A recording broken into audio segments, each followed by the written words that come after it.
सभी को जय हिंद। कैसे हैं आप सभी? उम्मीद है आप सब बहुत अच्छे होंगे, बेहतरीन होंगे।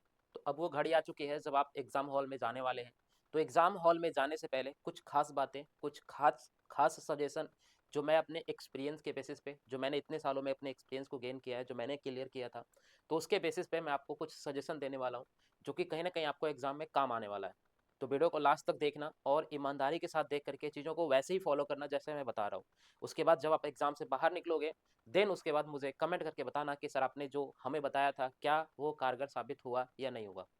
फिलहाल इस वीडियो के अंदर मेरे कुछ सजेशंस होंगे जो आपको डेफिनेटली फॉलो करना चाहिए before going to exam. Exam hall में जाने से पहले इस वीडियो को जरूर से देख लेना, अपने दोस्तों तक शेयर कर देना। चैनल को सब्सक्राइब नहीं किया है तो सब्सक्राइब कर लेना।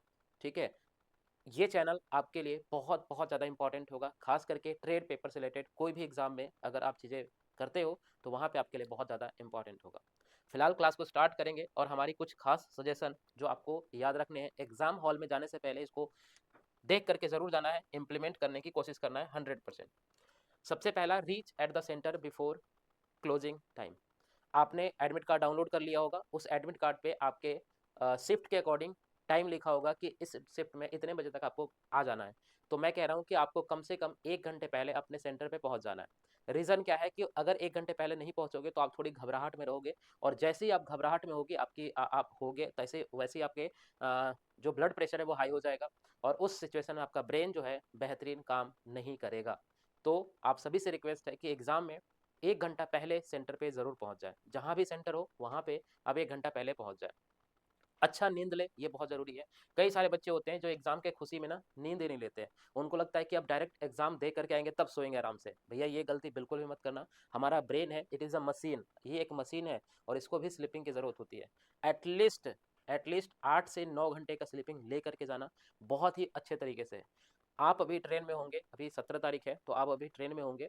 तो जैसे ही ट्रेन से उतरोगे वैसे ही कहीं एक छोटा सा कमरा ले लेना, ठीक है, रूम ले लेना, और वहाँ पे आराम से पूरी रात बेहतरीन तरीके से सो लेना, तब जा करके सुबह एग्जाम देना। ठीक है, sleeping is very very important. जब तक आप स्लीपिंग नहीं करोगे तो बहुत सारे क्वेश्चन आपके छूट जाएंगे या गलत हो जाएंगे। ठीक है, इस बात का ध्यान रखना।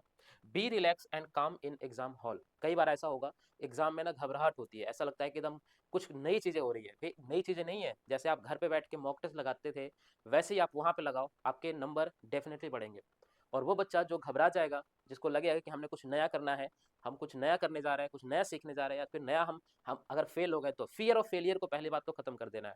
आप ये मान करके एग्जाम में बैठना कि मैं अभी मॉक टेस्ट लगा रहा हूँ। जैसे आप घर पे मॉक टेस्ट लगाते थे ना, मोबाइल खोलते थे आराम से रिलैक्स होकर के, पेन और पेपर लेकर के आराम से करते थे। बताओ कितने नंबर आते थे? 70-75 नंबर आते थे। अब यही अगर आप घबराहट के साथ करोगे ना तो कहीं ना कहीं 60-62 के आसपास रह जाओगे, और वो आपके लिए हानिकारक हो सकता है। तो बी काम, बी रिलैक्स, इस बात पे फोकस करके अपना रखना। Read question carefully. कई बार होता है कि हम क्वेश्चन को ध्यान से पढ़ते नहीं है, हमें लगता है कि बहुत आसान क्वेश्चन है, यूं पढ़ा, टिक किया, चल दिया।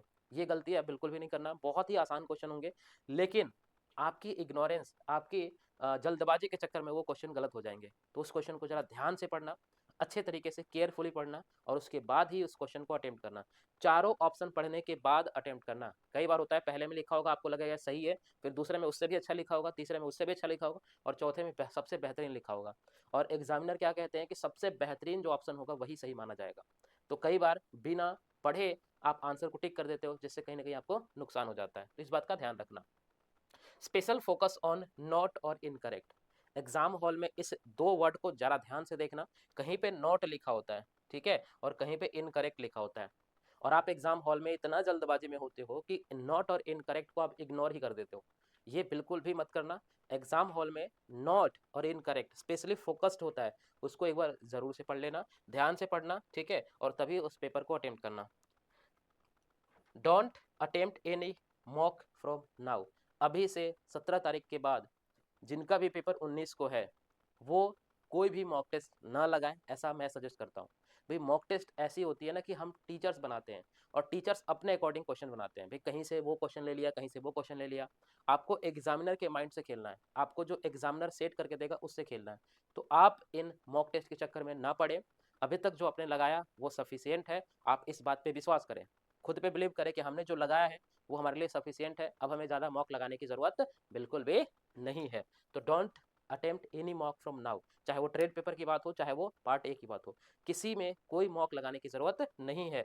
फिर क्या करने की जरूरत है? Do revision only.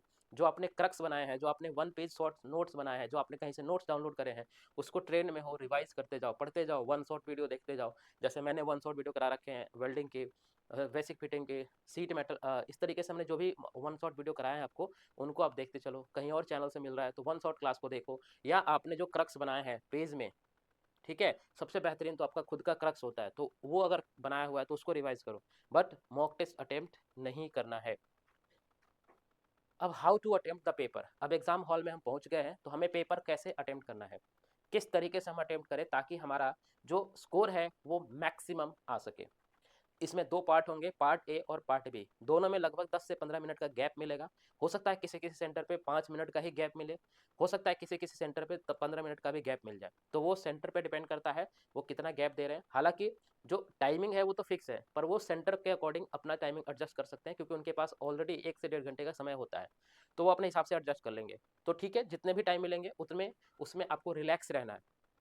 टॉयलेट वगैरह जाना है, आप आराम से चले जाना, पानी वानी पी लेना, आराम से रिलैक्स होकर के तो बैठना, ठीक है। अब बात करते हैं पार्ट ए में हम क्वेश्चन को कैसे अटेम्प्ट करेंगे। सबसे पहले अपने ईगो को साइड में रखना, मतलब कुछ ऐसे क्वेश्चन जानबूझ के बनाए जाते हैं जिसमें आप फंस जाओ, और अगर फंस गए 2 से 3 मिनट 4 मिनट आपने वहां पे खर्च कर दिया, तो कहीं ना कहीं आप 5 क्वेश्चन छोड़ने जा रहे हो। क्योंकि एक क्वेश्चन में अगर 5 मिनट खर्च करोगे तो बाकी क्वेश्चन आपसे बनेगा नहीं। क्योंकि यहाँ पे देखो, बेसिक साइंस और इंजीनियरिंग में भी आपको न्यूमेरिकल्स पूछे जाएंगे, मैथ्स तो है ही, रीजनिंग है, इसके अलावा आपके पास कंप्यूटर और आपके पास आईटी लिटरेसी है। तो हर जगह कहीं ना कहीं थोड़ा थोड़ा न्यूमेरिकल्स होंगे। तो आप टाइम को ध्यान में रख करके एक क्वेश्चन में ज्यादा से ज्यादा 1.5 या 2 मिनट समय देना। 2 मिनट में बने तो ठीक, नहीं बने तो ईगो को साइड करना, आगे बढ़ जाना। ऐसा नहीं कि आप उसी क्वेश्चन के पीछे पड़े हुए हैं, नहीं सर मैं तो ये पढ़ के आया हूँ, टाइम एंड वर्क का क्वेश्चन क्यों नहीं बन रहा, बनना चाहिए, मुझे आता है, मेरे बेस्ट है। अरे भाई, आपके बेस्ट है, आप बना भी लोगे, लेकिन 5 मिनट में बनाओगे, फिर क्या फायदा होगा? आपने बहुत सारे क्वेश्चन छोड़ दिए ना इस क्वेश्चन के चक्कर में। तो अपने ईगो को साइड रखना, डिस्ट्रक्शन से दूर रखना, ठीक है ना, अपने दिमाग को एकदम शांत रखना। हमें 2 मिनट ज्यादा खर्च नहीं करना है। एनी हाउ, चाहे कोई भी टॉपिक हो, हमने पढ़ा हो ना पढ़ा हो, हमें आती हो ना आती हो, हम 2 मिनट ज्यादा खर्च नहीं करेंगे, जल्दी से छोड़कर उसको आगे निकल जाएंगे। तो ईगो को साइड में रखना है। Go through all questions. बहुत सारे बच्चे होंगे जो स्टार्टिंग तो करेंगे और वो 50 60 70 80 तक जाते जाते उनका टाइम खत्म हो जाएगा, लास्ट में बचेंगे 10 मिनट। अब कहेंगे सर 10 मिनट में 20 क्वेश्चन कैसे अटेम्प्ट करें, फिर वो जल्दबाजी में तुक्के लगाना शुरू कर देंगे। भाई ऐसा नहीं करना है, स्टार्टिंग से ही दिमाग में डाल के चलना है कि हमें लास्ट तक पहुंचना है। लास्ट में पहुंचने के बाद अगर समय बचता है तो वापस लौट करके आएंगे, कुछ क्वेश्चन मार्क फॉर रिव्यू करके रखना है ताकि हम उसको दोबारा में अटेम्प्ट कर सके। तो इस बात का ध्यान रखना। Attempt according to paper. अब ऐसा भी ईगो मत डाल के जाना कि हम 80 नंबर अटेम्प्ट करेंगे क्वेश्चन तभी हम सेलेक्ट होंगे। भाई वो पेपर बहुत टफ आ गया तो क्या करोगे? अब ऐसा तो नहीं है कि टफ पेपर में तुम 80 अटेम्प्ट करने जाओगे, बहुत सारे नेगेटिव हो जाएंगे। तो इस बात का ध्यान रखना कि पेपर के अकॉर्डिंग अटेम्प्ट गुड या बैड माना जाएगा। ऐसा नहीं कि हम कह दें कि 80 क्वेश्चन गुड अटेम्प्ट है तो वो एक गुड अटेम्प्ट ही होगा, और तुम उसके पीछे पड़ जाओ कि हमने 80 तो अटेम्प्ट किया ही नहीं तो हम तो फेल हो जाएंगे, फिर उसके चक्कर में तुम बहुत सारे नेगेटिव लेके चले जाओगे। ठीक है, तो इस बात का ध्यान रखना। पेपर के अकॉर्डिंग आपको तुरंत फील हो जाएगा कि हाँ पेपर आसान है या टफ है।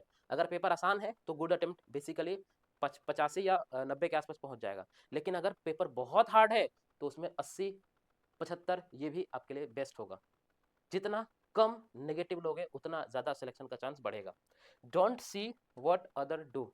कई बार होता है कि एग्जाम में बैठ करके हम अगल बगल वाले को देख रहे होते हैं और वो लगातार टिक करे जा रहे होते हैं और हम उनके चक्कर में खुद भी टिक करने शुरू कर देते हैं।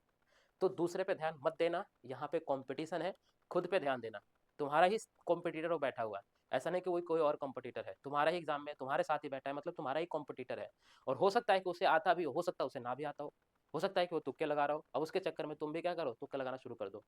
तो बगल में दूसरे क्या कर रहे हैं इस पे अपना फोकस बिल्कुल भी मत रखना। खुद जो तुम्हें आते हो वही करना, किसी को कोई बात नहीं करना, किसी से कोई बताना नहीं, किसी से कुछ बोलना नहीं है। खुद ही अपना अटेम्प्ट करना है और खुद ही एग्जाम हॉल से बाहर निकल जाना है। एग्जाम हॉल में मिसबिहेव नहीं करना है, चाहे कोई भी हो, चाहे कोई स्टूडेंट हो या फिर कोई आपका एग्जामिनर ही क्यों ना हो। उनसे बहसबाजी नहीं करना है, उनसे कोई झगड़ा नहीं करना। झगड़ा करने से क्या होगा, आपके ब्लड प्रेशर बढ़ जाएंगे, माइंड काम करना बंद कर देगा। तो किसी के साथ कोई झगड़ा नहीं, कोई कुछ बोल रहा है आराम से रिलैक्स होकर के एग्जाम देने के बाद बाहर निकल के फिर जो भी करना हो आप कर सकते हो। पार्ट ए में आपके 100 क्वेश्चन होंगे। तो सेफ अटेम्प्ट अगर मैं अभी बात करूं तो देखो, इजी पेपर होगा तो आपको 85 से 90 अटेम्प्ट करने पड़ेंगे। इजी पेपर की बात कर रहा हूँ, इजी। और अगर टफ होगा तो आपके लिए 75 से 80 नंबर भी, 80 अटेम्प्ट भी काफ़ी सफिशियंट होंगे, क्योंकि 2 4 5 क्वेश्चन तो गलत हो ही जाते हैं, चाहे कुछ भी कर लो गलत हो ही जाते हैं। ठीक है, पार्ट बी की बात कर ले, जहाँ पे हमें 35% मार्क्स गेन करना है। तो इसमें मैंने ऑलरेडी एक वीडियो बना रखा है, फिलहाल यहाँ पे भी मैं बता देता हूँ। पहले अटेम्प्ट में, है ना, यहाँ पे 2 अटेम्प्ट में पेपर अटेम्प्ट करना है। पहले अटेम्प्ट में 100%, जिसमें कोई भी शक नहीं हो, 100% देखते ही आंसर कर दिया, वो क्वेश्चन अटेम्प्ट करना है, बेशक वो 20 क्वेश्चन ही पहले बार में क्यों ना हो। पहले बार में, मैं दोबारा से कह रहा हूँ, 100% जो पता हो वही करना, बिना 100% वाला क्वेश्चन एक भी मत करना। दूसरे अटेम्प्ट में 50-50 वाला करना, और जो क्वेश्चन तुमने कभी ना पढ़े हो उसको बिल्कुल अटेम्प्ट मत करना। कभी तुमने देखा ही ना, कभी ऑप्शन भी नहीं देखा, उस क्वेश्चन को कभी भी अटेम्प्ट मत करना, चाहे कुछ भी हो जाए। ठीक है, इस बात का ध्यान रखना, क्योंकि दोनों में 1/3 का नेगेटिव है, और अगर 1/3 नेगेटिव में चला जाएगा तो बहुत सारे आपको नुकसान हो सकते हैं। टोटल अटेम्प्ट की अगर हम बात करें कि सर पार्ट बी में एक अच्छा अटेम्प्ट किसको माना जाएगा, तो अगर हम 45 से 50 अटेम्प्ट कर लेते हैं और गुड एक्यूरेसी के साथ 70 75 80% एक्यूरेसी के साथ कर लेते हैं, तो हमारा एग्जाम आराम से निकल जाएगा, कोई इसमें शक नहीं है। लास्टली, आप हमें फीडबैक देना बिल्कुल भी नहीं भूलेंगे भाई, हमने आपको बिल्कुल फ्री में बेहतरीन तरीके से सारी चीज़ें करवाई है, अंत अंत तक हम आपके साथ थे, अंत अंत तक हम आपके साथ हैं, और आगे भी साथ रहेंगे। तो ये फीडबैक मैं उनके लिए मंगवा रहा हूँ जो बच्चे नए तरीके से तैयारी कर रहे हैं, जो बच्चे आने वाली वैकेंसी की तैयारी कर रहे हैं, उनको कॉन्फिडेंस चाहिए कि हाँ सर, अनुज सर ने जो पढ़ाया है वो किस तरीके से पढ़ाया है, कैसे कराया है, और ट्रेड पेपर कितना आसान है। इसके लिए मैं आप सभी से रिक्वेस्ट करता हूं कि आप सभी जितने भी बच्चे हमसे पढ़े हैं, चाहे हमारे पीडीएफ से पढ़े हैं या हमारे चैनल से पढ़े हैं, ठीक है, तो आप हमें फीडबैक ज़रूर भेजें। फीडबैक भेजने का क्या तरीका होगा? फीडबैक भेजने का तरीका यह है कि जैसे आप एग्जाम से निकले, आपका पेपर कैसा हुआ, पेपर में क्वेश्चन जो थे, क्या हमने जो पढ़ा है उससे आया, क्या हमने जो पढ़े थे क्या वो सफिशिएंट था एग्जाम को पास करने के लिए, इसके बारे में, स्टडी लाइफ के बारे में, मेरे बारे में, जो भी आप कहना चाहते हो अपने तरफ से वो कह सकते हो। आपको वीडियो शूट करना है 1 मिनट शॉर्ट वीडियो, और ये वीडियो ऐसे शूट नहीं करना है, ऐसे करना है ना, वर्टिकल में शूट करना है। 1 मिनट के अंदर वीडियो को शूट करना है, और शूट करने के बाद इस नंबर पे हमें भेज देना है, इस नंबर पे भेज देना है। इस वीडियो को हम क्या करेंगे, अपने यूट्यूब चैनल के ऊपर अपलोड करेंगे, ताकि जो नई वैकेंसी आएगी ना, जो नए वैकेंसी आएंगे, जो नए बच्चे जुड़ेंगे, तो उनके लिए थोड़े अपने अंदर कॉन्फिडेंस बने रहे, उनको ऐसा लगे कि हाँ, हम जो पढ़ रहे हैं, हम जो पढ़ रहे हैं राइट पढ़ रहे हैं, राइट थिंग्स पढ़ रहे हैं। तो कुछ भी हो, किसी भी तरीके से योगदान हो, आप हमें फीडबैक ज़रूर भेजें। एग्ज़ाम हॉल से निकलने के बाद, एग्ज़ाम हॉल से निकल गए, आराम से रिलैक्स हो गए, नहा वहा लिए, खा लिए, फिर टाइम मिले तो 1 मिनट का वीडियो शूट करके अपना नाम, आपने कैसे हमारी हेल्प ली, स्टडी लाइफ ने आपको किस तरीके से हेल्प करा, क्या हमारा कंटेंट किस तरीके से था, आपको एग्जाम में कैसे मदद मिला, हमारे बारे में जो भी आप कहना चाहते हो वो कह करके हमें एक वीडियो शूट करके इस नंबर पे भेज देना। कॉल बिल्कुल भी मत करना प्लीज़, मैं सभी से रिक्वेस्ट करता हूँ, नंबर पे व्हाट्सअप कर देना। मैं यहाँ पे धीरे धीरे सभी बच्चों का वीडियो जो है अपलोड करना शुरू करूँगा अपने चैनल के ऊपर, फिर आप उस वीडियो को देख सकते हो। ठीक है, तो फिलहाल के लिए इतना ही। Thank you so much, and all the very best to all of you. अच्छे से एग्जाम में जाना, फोड़ करके एग्जाम को आना, और आने के बाद हमें ज़रूर बताना। फिलहाल के लिए इतना ही। Thank you so much and bye bye, take care. मिलते हैं फिर नए क्लास में, तब तक के लिए बाय बाय, टेक केयर, जय हिंद।